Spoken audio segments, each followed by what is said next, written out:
Praise Lord, praise Lord, praise Lord. Hallelujah, hallelujah, hallelujah. सबको जय मसीह की। जय मसीह की। परमेश्वर, हमारा परमेश्वर जो सबका परमेश्वर, सारी सृष्टि का परमेश्वर है, वो अपने लोगों को जीवन दान देना चाहता है। आज के सुसमाचार के लिए परमेश्वर की बेटी प्रार्थना करेगी। सबको जय मसीह की। परमेश्वर आप सबके साथ है और आप सबसे बहुत प्रेम करता है। Hallelujah, hallelujah. महान परमेश्वर, सर्वशक्तिमान ईश्वर, जमीन आसमान दे मालिक ते खालिक, तुहाडा धन्नवाद, तुहाडा शुक्र करते स्वामी। आज दे सुंदर दिन लई, सुंदर समय लई, सुंदर सुबह लई पिता जी, जो साडियां जिंदगियां च बख्शी प्रभु। खुशियां ते आनंद दा दिन बख्शिया, तंदुरुस्ती दित्ती पिता जी, और अपने कदमां च बैठ लिया, अपना फजल बख्शिया प्रभु। ये सब तुहाडी दया, तुहाडी किरपा मेरे पिता परमेश्वर, और तुहाडी बेटी हिरदे तो तुहाडा धन्नवाद, तुहाडा शुक्र करती स्वामी। और बेनती करती पिता जी, जो सेवा बख्शी प्रभु, हर रोज वचन देंदे प्रचार करना, उस लिए भी तुहाडा धन्नवाद, तुहाडा शुक्र करती। हुण तुसीं अपने वचन के अनुसार साडे विचकार आओ और वचन पढ़ने प्रचार करने साडा मूँह बन के बोलो पिता जी, ताकि तुहाडा दिता वचन तुहाडी इच्छा के मुताबिक मेरे पिता परमेश्वर दुनिया की शोर तक पहुँचे। तुहाडा धन्नवाद, तुहाडा शुक्र करते हैं प्रार्थना सुनने लई। प्रार्थना प्रभु जीसस के समर्थित पवित्र नाम च मंग लैनी, आमीन। आमीन। Praise Lord. ध्यान से सुनिएगा। आज परमेश्वर के दास जो भी पहले आए थे, उनमें से समझ लीजिए कि कोई आपके सामने परमेश्वर के हजूर में बैठकर दुआ कर रहा है, और वो क्या कहता है और क्या कहना चाहता है कि उसके जीवन में क्या हो रहा है, क्यों हो रहा है, किसके द्वारा हो रहा है, किसके लिए हो रहा है, क्या गलती की है उसने, क्या गुनाह, क्या पाप कर लिया है, क्यों वो मृत्यु के नजदीक चला गया है। Hallelujah, praise Lord. सुनिए, परमेश्वर, हमारा परमेश्वर, जिसने 2 वचन मूसा के द्वारा दिए थे कि मैं तुमको 2 वचन देता हूं जो इजरायलियों को बोल, कि वो क्या है, वो है एक जीवन, एक मृत्यु। लेकिन परमेश्वर साथ में एक सलाह भी देता है, एक अपनी नजरिए की बात भी कहता है कि इनको समझा, इनको बोल के ये केवल जीवन मांगे। जीवन का मतलब है कि परमेश्वर के लिए हमें जीना है, अपने लिए नहीं जीना है, क्योंकि ये जीवन उसका है। हालेलुया।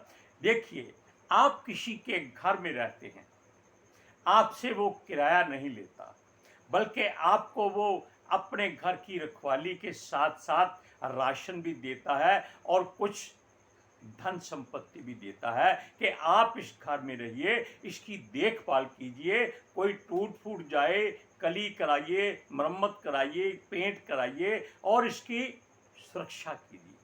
तब आप क्या करेंगे? क्या आप उस पैसे को अपने लिए खर्चेंगे?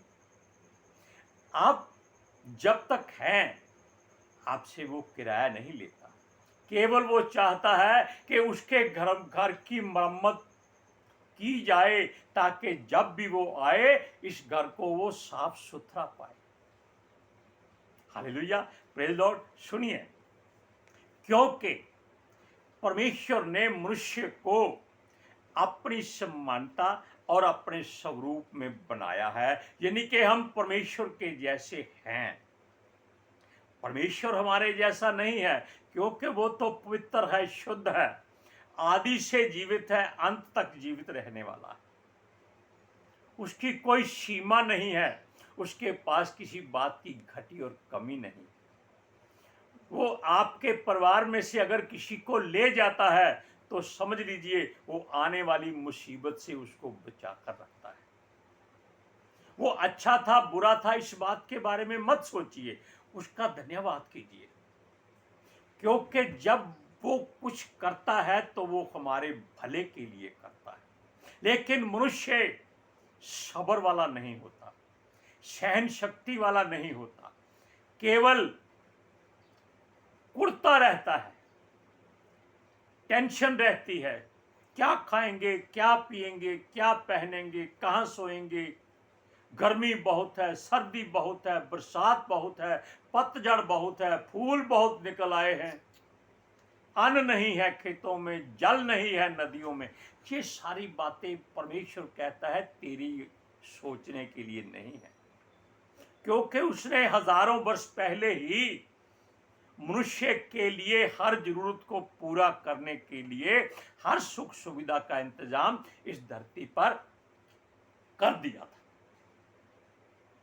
वो कैसे जाने? आप जानते हैं कि एक जगह भजन संहिता में लिखा है कि उसका एक पैर हमारे जीवन के 1000 साल के बराबर है, या उसका एक दिन हमारे 1000 साल के बराबर है।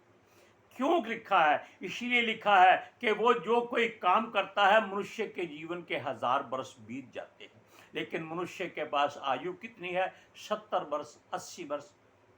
जो पहले आए थे उनमें से भी कोई 1000 वर्ष नहीं जी सका था। हालेलुया। सुनिए, अब परमेश्वर को अगर आप आराधना, विनती, प्रार्थना, मिन्नत, फरियाद, रिक्वेस्ट करते हैं, तो ये सोचिए कि उसने आपको ईश्वर का दर्जा दिया है और आपको अपना घर और अपना मंदिर कहा है। ऐसा इसलिए कहा है कि जिसने स्वर्ग दूतों को भी आपके तुल्य नहीं बनाया। अगर स्वर्ग दूतों ने गलती ना की होती तो वो धरती पर आपके पैरों के नीचे नहीं रहते।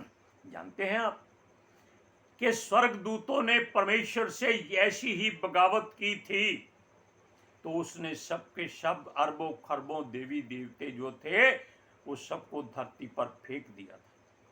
फेंकने का मतलब है कि अपने घर से कूड़ा निकालकर बाहर कर दिया था कि जो उसका घर यानी कि हम और आप, उसका घर बने, स्वच्छ और सुंदर रहे। हालेलुया। सुनिए, लेकिन मनुष्य जब दुख, मुसीबत, तकलीफ आ जाती है तो परमेश्वर के आगे दुआ करता है। वो कहता है कि तूने मुझे अपने दिल से उतार दिया है। क्या ऐसा कभी हो सकता है? अरे आप खुद उसका मंदिर है, वो आपको अपने दिल से कैसे निकाल सकता है? वो तो आपके दिल में रहना चाहता है। सुनिए, वो कहता है कि सब धरती में जितने मनुष्य हैं दुखी हैं, अपनी गलतियों से दुखी हैं, किसी और की वजह से दुखी नहीं है। Praise Lord, hallelujah. सुनिए, ये देवी देवते जो ऊपर से फेंके गए थे, इनके पास शरीर नहीं था। इन्होंने एक फायदा उठाया कि ये जो परमेश्वर के घर मंदिर हैं, ये परमेश्वर की ओर से शुद्ध किए गए हैं, इनमें समा जाओ। और वही आज के युग में करोड़ों की संख्या में मनुष्यों में होकर अपने आप को ईश्वर परमेश्वर का दर्जा देते हैं और मनुष्य उनके ही आगे अपना सर झुका देते हैं जिनको परमेश्वर ने मक्खी की तरह निकाला हुआ है। हालेलुया। सुनिए, अब परमेश्वर उनको उनके कामों की सजा देना चाहता है, क्योंकि उसने यानी कि ये स्वर्गदूत जो धरती पर फेंके गए थे, इन्होंने उसके मंदिरों को खराब करना शुरू कर दिया है, अपने आगे झुकाना शुरू कर दिया है ताकि ये परमेश्वर के लायक ना रहे। सुनिए, वो कहता है उसको अपने चुने हुए मनुष्य जो परमेश्वर के लिए परेशानी का सबब बनते जा रहे हैं, उनको कुछ सजा मिलनी चाहिए। ये हम भी जानते हैं, बेशक हम भी मिट्टी से बने हुए। वो कुछ नहीं करता, केवल उनमें थोड़ी थोड़ी तरेड़ डाल देता है, दरार डाल देता है। होता क्या है, वो लोग असली बात नहीं निकलती, उस दरार से आना जाना होता रहता है। सुनिए, वो मनुष्य जो ऐसी बात करते हैं वो परमेश्वर को भूलकर उन दुष्ट आत्माओं के पीछे लग जाते हैं, क्योंकि वो इनको चमत्कार और अजीब कार्यक्रम करने की शक्ति दे देते। हालेलुया। और जो चमत्कार कर देता है, दुनिया मूर्खों की तरह, अंधों की तरह, भिखारियों की तरह उनके पीछे लग जाती है और परमेश्वर की और ध्यान नहीं देती। सुनिए, मनुष्य केवल ऐसा महसूस करता है, उसके द्वारा होता कुछ नहीं है। क्योंकि जब मनुष्य मर जाता है तो दुष्ट आत्माओं का छुटकारा हो जाता है और कोई तरीका नहीं होता कि मनुष्य दुष्ट आत्माओं को मनुष्य से निकाल सके। ऐसा कोई तरीका सरीका, कोई रास्ता नहीं है। केवल परमेश्वर ही इस रास्ते को जानता है। उसकी घुड़की से समुद्र भाग जाता है, पहाड़ कांप जाते हैं। ये दुष्ट आत्माएं क्या वस्तु है, क्या चीज है? हालेलुया। वो पहाड़ को हुक्म देता है, भाई यहां से वहां चला जा, तो पहाड़ को जाना पड़ता है। आजकल आप YouTube पर देखिए, अफ्रीका का पूरा आधा हिस्सा परमेश्वर ने अलग कर दिया है और वो हिंदुस्तान की तरफ बढ़ता जा रहा है। और हिंदुस्तान को भी उसने जिस जिस देश से जुड़ा हुआ है उसको अलग करना शुरू कर दिया है, ताकि ये आगे चला जाए, उस आने वाले देश की मिट्टी से ये लगकर कहीं नाश ना हो जाए। सुनिए, तब वो परमेश्वर की दुहाई देता है जो मनुष्य दुखी होता है और अपना मुंह खोलकर अपने सही और असली जीवन दाता को, अपने उद्धारकर्ता से कहता है कि मेरी प्रार्थना सुन, मेरी विनती सुन। ये कब होता है? जब उसकी बुराइयां, उसके पाप, उसके गुनाह, उसकी गलतियां यहां तक पहुंच जाती है। यहां कौन है? हमारा प्रभु यीशु मसीह। क्योंकि जब दुष्ट आत्मा अंदर होती है, हमारा दिमाग काम नहीं करता, उसका दिमाग काम करता है। सुनिए, वो चीखता है, चिल्लाता है, प्रार्थना करता है, वो कहता है, हे परमेश्वर कान खोल मेरी सुन। क्या वो बहरा है? वो मुझे दे, मुझे आशीष दे, बरकत दे, नोट दे, कोठी दे, कार दे, बंगला दे, क्या उसका हाथ छोटा है? वो केवल आपके हृदय की बात को जानना चाहता है कि आप क्या मांगते हैं और किस रीति से मांगते हैं। वो कभी इनकार नहीं करता। सुलेमान ने केवल दिमाग मांगा था न्याय करने के लिए। वो कहता है, सिर्फ न्याय करने से कुछ नहीं होगा, दुनिया का सबसे धनी व्यक्ति मैं तुझे बनाता हूं। हालेलुया। सुनिए, वो कहता है, मनुष्य जो दुखी होता है कि अब उसे पता चल गया है कि उसको मरम्मत की जरूरत है। हमने आपसे पहले कहा, आप किराए के घर में रहते और उसका दिल और दिमाग बुराई से भरपूर हो चुका है और इसलिए इसकी वजह से मनुष्य नरक के द्वार के करीब पहुंच चुका है। और सुनिए, कब्र में सिर्फ रखना बाकी हो गया है और कुछ नहीं है। इस बात से मनुष्य को तकलीफ हो रही है, क्योंकि जब ये जिस्म में से आत्मा निकल गई, आपको कब्र में फेंक दिया गया, उसके बाद आप कुछ नहीं कर सकते। क्या मिट्टी परमेश्वर का धन्यवाद कर सकती है? कभी नहीं। जब तक सांसें हैं उसको पुकारो। लेकिन मनुष्य क्या करता है? वो कहता है कि मैं मुर्दों की तरह हूं जिनको कब्र में रखा जाता है, मेरा बल खत्म हो चुका है और इस बात से मुर्दों के भीतर पड़ा हुआ है, क्योंकि सरदार से संसार मुर्दों का संसार है, जीवितों का नहीं।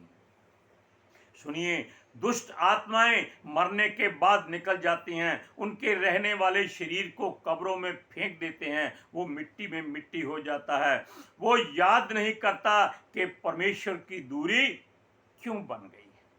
आप इन वचनों को देखिए, भजन संहिता 88 उसका 1 से 5 वचन तक पढ़िए। हे मेरे उद्धारकर्ता परमेश्वर, हे मेरे उद्धारकर्ता परमेश्वर यहोवा, यहोवा, मैं दिन और रात को तुझसे चलाता रहता हूँ। मेरी मेरी मेरी प्रार्थना तुझ तक पहुँचे और मेरे चलाने की ओर कान लगा, क्योंकि मेरा प्राण मेरा प्राण क्लेश से भरा हुआ है और मेरा प्राण अधोलोक में के निकट पहुंचा है। मैं कब्र में पड़े हुओं के समान पढ़ने वालों के समान गिना गया हूँ। मैं बलहीन पुरुष और के समान हो गया हूँ। मैं मुर्दों के बीच छोड़ा गया हूँ और जो घात होने पर घात होकर कब्र में पड़े हैं, जिनको तू फिर स्मरण नहीं करता और वह तेरी सहायता मांगते हैं। आगे पढ़ो, एक लाइन रहेगी। और वे तेरी उनके समान मैं हो गया हूँ। सुनिए, अब इस वचन को आप अपने तरीके से पढ़कर देखिएगा कि आपके हृदय में क्या उठता है, आपके हृदय में कैसी तरंगे उमंगे उठती हैं, इस बात को जानिएगा। लेकिन हम आपको और बताते हैं, सुनिए। वो कहता है कि उसका प्राण अभी निकला नहीं होता, उसी में ही होता है, मगर उससे मुर्दा समझा जाता है। जब मनुष्य की सांसें नहीं चलती, उसको आईसीयू में लगाया होता है और उसको कहते हैं कि ये न मरा है न जीवित है, इसका बिल बनता जाएगा या इसको ले जाओ। यही बात होती है। सुनिए, वो कहता है जिनको हम आईसीयू में रखते हैं वो भी एक गड़े के समान ही होता है, वहां हम पड़े रहते हैं। वैसे यूसुफ को भी किसी गड़े में फेंका गया था, ये आपने बहुत बार पढ़ा है। हालेलुया। और उसको क्यों निकाला गया, बचाया गया परमेश्वर की ओर से? क्योंकि वो परमेश्वर की निगाह में धर्मी था और जीवित था। वैसे संसार के लोगों ने, उसके भाइयों ने उसको मुर्दा बनाकर, मार पीट कर, घायल करके गड्ढे में फेंक दिया था, जहां से वो खुद बाहर नहीं निकल सकता। वहां बहुत अंधेरा था। सुनिए, और परमेश्वर की ओर से बचाया गया क्योंकि वहां कुछ भी खाने पीने को, देखने बांधने को नहीं था। एक बात और, आप योना नबी के बारे में भी सुन लीजिए। योना नबी ने भी परमेश्वर से झूठ बोला था और उसके आगे से भाग गया था, उसका हुक्म मानने से इनकार कर दिया था। तब परमेश्वर ने उसको एक मगरमच्छ के पेट में डाल दिया 3 दिन रात के लिए, और वो मगरमच्छ परमेश्वर की इजाजत से समुद्र की तह में जाकर बैठ गया कि ना ये बाहर निकल सकेगा, ना ये मर सकेगा, ना ये जी सकेगा। तब उसने भी वहां से दुहाई दी थी कि हे परमेश्वर, मैं समुद्र के तल में पड़ा हुआ हूं, मेरी सहायता कर। हालेलुया। और सुनिए, उसकी बातों से परमेश्वर क्रोधित था, क्योंकि हमारा खुदावंद खुदा अपनी बात का इनकार कभी बर्दाश्त नहीं करता। और सुनिए, दुख में भी अगर आप प्रार्थना करते हैं, वो सुनता है। मनुष्य को उसकी पहचान नहीं, रिश्तों से भी दूर कर दिया जाता है अगर परमेश्वर की बात आपने नहीं मानी। आप जानते हैं कि राजा दाऊद को भी परमेश्वर ने उसके रिश्तेदारों, नातेदारों से, उनके बेटों तक से अलग कर दिया था। उसके बेटे उसके प्राण के दुश्मन थे, लेकिन परमेश्वर ने उसको आंच नहीं आने दी। क्यों? उसने उसको चुना हुआ था। हालेलुया। सुनिए, उसके बेटे उसका विरोध करते थे, वो छुप कर रहता था। बेशक परमेश्वर उसके साथ था, मगर उसने भी बहुत गलतियां की थी। परमेश्वर की मर्जी के बिना वो बचाया नहीं जा सकता था। हालेलुया। सुनिए, एक राजा के सामने तो वो पागल सा बन के बचा था। आप पढ़िए, उसमें लिखा है कि शमूएल में उसको किसी राजा के आगे पेश किया गया कि इसने गोलियत को मारा है। तो दाऊद को ये फिक्र हो गई कि अब ये मरने वाला है। तब उसने अपनी दाढ़ी पर अपनी लाल बहाकर, अपने आप को पागल सा बनाकर उसके सामने से प्राण बचाए थे। हालेलुया। सुनिए, नबी इसी तरह कई बार परमेश्वर की ओर से ठुकराए जाते हैं।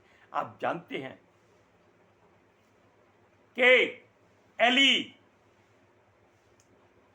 मृत्यु से पहले आंखों से नहीं देख सकता था, उसकी आंखें धुंधली थी, सूझता नहीं था कि कौन उसके सामने है कौन नहीं, केवल वो सुनता था। जब उसको बताया गया कि उसके बेटे मर गए हैं, उसने कोई चिंता नहीं की। उसे कहा गया कि परमेश्वर का संदूक छिन गया है, बस धड़ाम से वो कुर्सी के ऊपर से गिरा, उसकी गर्दन की हड्डी टूट गई और वो मर गया।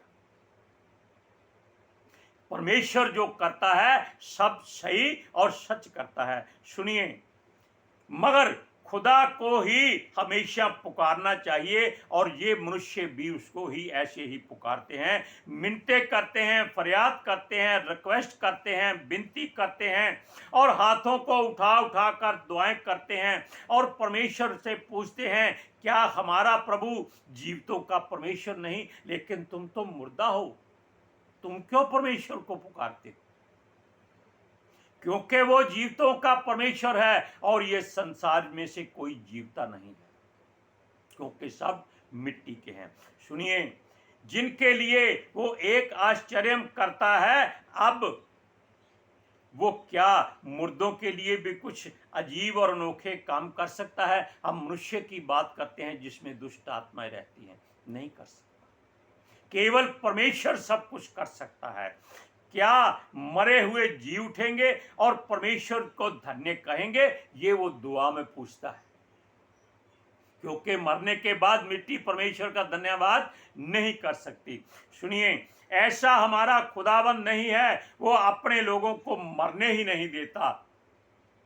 हालेलुया, क्योंकि वो मुर्दों को जीवित करने की क्षमता रखता है। मनुष्य केवल संसार के लिए मुर्दा होता है, परमेश्वर के लिए जीवित होता है। यानी कि अगर कोई मनुष्य मर जाता है, संसार की निगाह में मुर्दा होता है, लेकिन परमेश्वर की निगाह में अगर वो धर्मी है तो समझ लीजिए कि वो जीवित है। आप पढ़िए भजन संहिता 88 की 6 से 10 तक। तूने मुझे गड्ढे के तल ही में अंधेरे और गहरे स्थान में रखा है। तेरी जलजलाहट मुझी पर बनी हुई है, और तूने अपने सब लोगों से मुझे दुख दिया है। तूने मेरे पहचान वालों को मुझसे दूर किया है, और मुझको उनकी दृष्टि में घिनौना किया है। मैं बंदी हूँ और निकल नहीं सकता। दुख भोगते भोगते मेरी आंखें धुंधला गई। हे यहोवा, मैं लगातार तुझे पुकारता और अपने हाथ तेरी ओर फैलाता आया हूँ। क्या तू मुर्दों के लिए अद्भुत काम करेगा, और मरे लोग क्या क्या मेरे लिए क्या मेरे मरे लोग क्या मेरे लोग उठकर तेरा धन्यवाद करेंगे? मरे लोग उठकर, अब ते ही पढ़े। पढ़ो, दोबारा पढ़ो। और मेरे लोग मरे लोग, क्या मरे लोग उठकर मेरा धन्यवाद तेरा करेंगे? धन्यवाद। पढ़ो, वचन पढ़ो, पूरा और पढ़ो। मेरे लोग उठकर तेरा धन्यवाद मेरे नहीं, मरे हुए लोग क्या ओहो। परमेश्वर का धन्यवाद कर सकते हैं? ये सवाल करता है परमेश्वर से वो जो आदमी मृत्यु के निकट पहुंचा हुआ है, चारों तरफ से दुख ही दुख है, दुष्ट आत्माओं ने उसको घेरा हुआ है। पहले वो बहुत प्रसन्न था क्योंकि वो उसको हर सुख देते थे। जब वो उसको शरीर को खाना शुरू कर देते हैं, तब मनुष्य को अकल आती है कि मैंने गलती कर दी है, मैंने संसार के जीवित परमेश्वर को, सृष्टि के जीवित परमेश्वर को छोड़कर बड़ी भारी भूल की है। क्योंकि उसको मालूम हो जाता है कि अब वो मरने वाला है। हालेलुया। सुनिए, आप परमेश्वर से एक ही दुआ कीजिए कि परमेश्वर मेरा मन अपनी ओर फेर दे, मैं तेरी हर इच्छा को पूरा करने के लिए तैयार हूं, बस। और वो आपको जीवन देगा। Hallelujah, praise Lord. आज के सुसमाचार के लिए परमेश्वर की बेटी प्रार्थना करेगी। Hallelujah. Thank you Jesus, thank you Lord, thank you पिता आत्मा जी। ਤੁਹਾਡਾ ਧੰਨਵਾਦ, ਤੁਹਾਡਾ ਸ਼ੁਕਰ ਕਰਦੇ स्वामी, ਸਾਡੇ ਵਿਚਕਾਰ ਆਉਣ ਲਈ, ਵਚਨ ਪੜ੍ਹਨੇ, ਪ੍ਰਚਾਰ ਕਰਨੀ, ਸਾਡਾ ਮੂੰਹ ਬਣ ਕੇ ਬੋਲਣ ਲਈ ਪਿਤਾ ਜੀ। ਤੁਹਾਡੀ ਬੇਟੀ ਹਿਰਦੇ ਤੋਂ ਤੁਹਾਡਾ ਧੰਨਵਾਦ, ਤੁਹਾਡਾ ਸ਼ੁਕਰ ਕਰਦੀ स्वामी। ਸੱਚਮੁੱਚ ਖੁਦਾ, ਤੁਹਾਡਾ ਦਿੱਤਾ ਵਚਨ ਤੁਹਾਡੀ ਇੱਛਾ ਦੇ ਮੁਤਾबिक ਮੇਰੇ ਪਿਤਾ ਪਰਮੇਸ਼ਵਰ ਦੁਨੀਆ ਦੀ ਸ਼ੋਰ ਤੱਕ ਪਹੁੰਚੇ, ਲੋਕ ਸੁਣਨ ਔਰ ਸੱਚਾਈ ਨੂੰ ਜਾਣਨ ਔਰ ਸੱਚਾਈ ਉਹਨਾਂ ਨੂੰ ਆਜ਼ਾਦ ਕਰੇ ਪਿਤਾ ਜੀ। ਮੈਂ ਤੁਹਾਡਾ ਧੰਨਵਾਦ, ਤੁਹਾਡਾ ਸ਼ੁਕਰ ਕਰਦੀ ਹਾਂ ਸੁਆਮੀ, ਔਰ ਤੁਹਾਡੇ ਬੱਚੇ ਹਮੇਸ਼ਾ ਤੁਹਾਡੀ ਸ਼ਾਂਤੀ ਔਰ ਤੁਹਾਡੇ ਅਨੁਗ੍ਰਹਿ ਵਿੱਚ ਬਣੇ ਰਹਿਣ। ਆਮੀਨ। आमीन। Praise Lord. सबको जय जय मसीह। जय मसीह की। जय मसीह की।